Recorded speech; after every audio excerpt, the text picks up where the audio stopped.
ఇప్పుడు వెంకటేష్ మీరే పరిచయం చేశారు సార్, కలియుగ పాండవులు సూపర్ హిట్. మొన్న 75 ఇప్పుడు 75వ సినిమా రేపు సంక్రాంతికి రాబోతుంది. సో వెంకటేష్ గురించి చెప్పాలంటే ఏం చెప్తారు? 5 months ట్రైనింగ్ ఇచ్చాం. అంటే డైరెక్ట్గా యుఎస్ నుంచి ఇక్కడికి వచ్చాను. ఇంగ్లీష్ యాక్సెంట్, దాన్ని తెలుగు బాగా కోచింగ్ ఇచ్చి, డైలాగ్స్ కోచింగ్ ఇచ్చి, పర్సూర్ బ్రదర్స్ డైలాగ్స్ కోచింగ్ ఇచ్చి, ఫస్ట్ పిక్చరే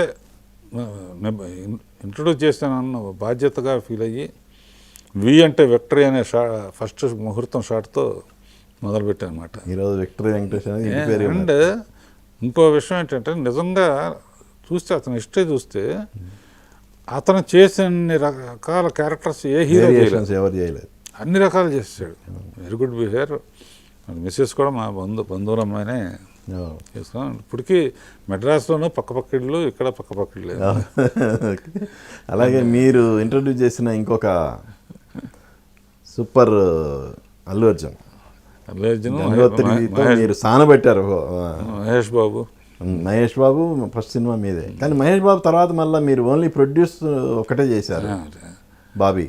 అంటే ఎప్పుడు ఫస్ట్ పిక్చర్ అప్పుడు ఫర్దర్గా 2 పిక్చర్లు నాకు చేయాలి ఏమన్నా అసలు.